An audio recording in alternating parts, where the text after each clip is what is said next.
Assalamualaikum warahmatullahi wabarakatuh. Masih berjumpa dengan kami Ngaji Kitab Online. Pada video kali ini yang akan kita bahas adalah perkara-perkara atau sesuatu yang dapat membatalkan terhadap wudhu. Apa saja yang dapat membatalkan wudhu? Dijelaskan dalam kitab Fathul Qorib ada 5 perkara yang dapat membatalkan terhadap wudhu kita. Mari kita ketahui satu persatu apa saja yang dapat membatalkan terhadap wudhu. Yang pertama adalah sesuatu yang keluar dari kemaluan depan dan dari kemaluan belakang. Baik sesuatu yang keluar itu berupa sesuatu yang sering keluar seperti kotoran yang sering kita keluarkan, atau sesuatu yang jarang seperti darah apapun yang lain. Baik sesuatu yang keluar itu berupa sesuatu yang najis atau berupa sesuatu yang suci. Sehingga apa saja yang keluar dari jalan depan, kemaluan depan dan kemaluan belakang, maka itu dapat membatalkan terhadap wudhu. Kemudian yang kedua adalah tidur dengan bukan menetapkan ke tempat duduknya, atau dalam bahasa kitabnya itu adalah ghairu mutamakkinin maq'adahu, yaitu tidur yang bukan dalam keadaan menetapkan pada tempat duduknya, sehingga seperti orang tidur telentang atau tidur berdiri, maka itu dapat membatalkan terhadap wudhu.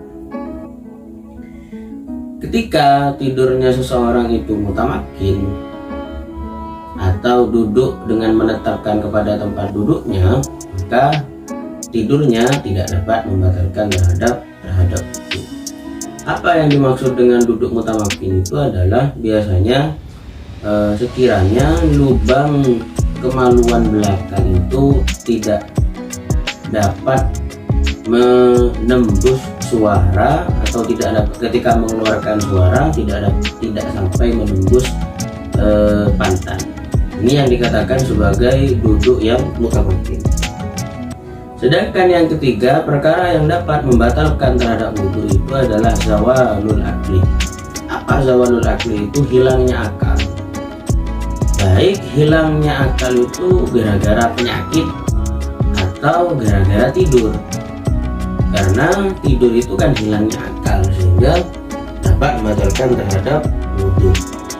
Atau hilangnya akal disengaja, seperti mabuk atau minum-minuman obat-obatan yang dilarang, sehingga ketika hilang akal dengan cara apapun maka dapat membatalkan terhadap wudhu. Selanjutnya adalah menyentuhnya laki-laki terhadap perempuan ajnabi atau perempuan yang bukan mahram. Apa yang dimaksud mahram di sini adalah seseorang yang haram untuk dinikahi, seperti saudara laki-laki atau saudara perempuan, ayah, ibu, paman, mertua, maka itu semua yang dikatakan mahram. Yang dikatakan batal wudhunya adalah menyentuh perempuan lain. Istri atau suami kita itu juga termasuk wanita ajnabi, karena istri itu kan sah untuk dinikahi, sehingga ketika ada seorang suami menyentuh kulitnya seorang istri, maka wudhunya dihukumi batal.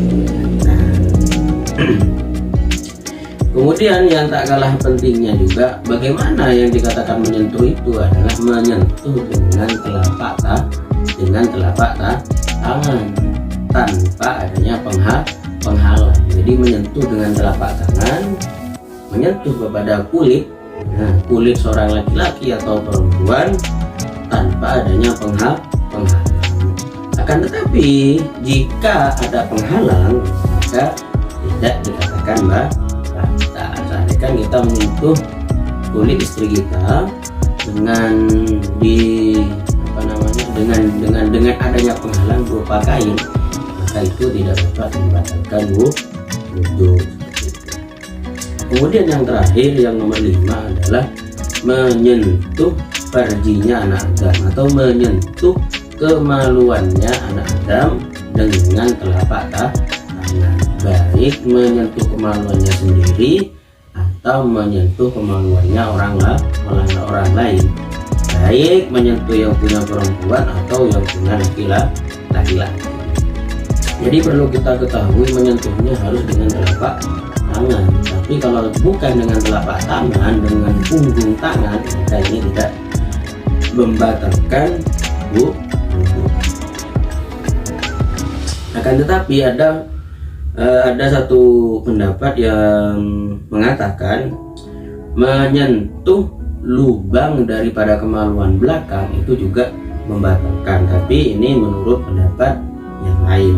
Adapun menurut pendapat yang lain ini mengatakan tidak membatalkan. Jadi kesimpulannya, perkara-perkara yang dapat membatalkan kepada wudhu itu ada 5. Yang pertama, sesuatu yang keluar dari kemaluan depan atau kemaluan belakang. Yang kedua adalah tidur dengan tidak menetapkan kepada tempat duduknya. Yang ketiga adalah hilangnya akal. Kemudian yang keempat, menyentuhnya laki-laki atau perempuan terhadap orang ajnabi atau orang lain selain mahram. Yang kelima adalah menyentuh kemaluannya anak Adam. Semoga kita semua dapat memahami. Jika ada sesuatu yang belum dipaham, mari kita diskusikan di kolom komentar.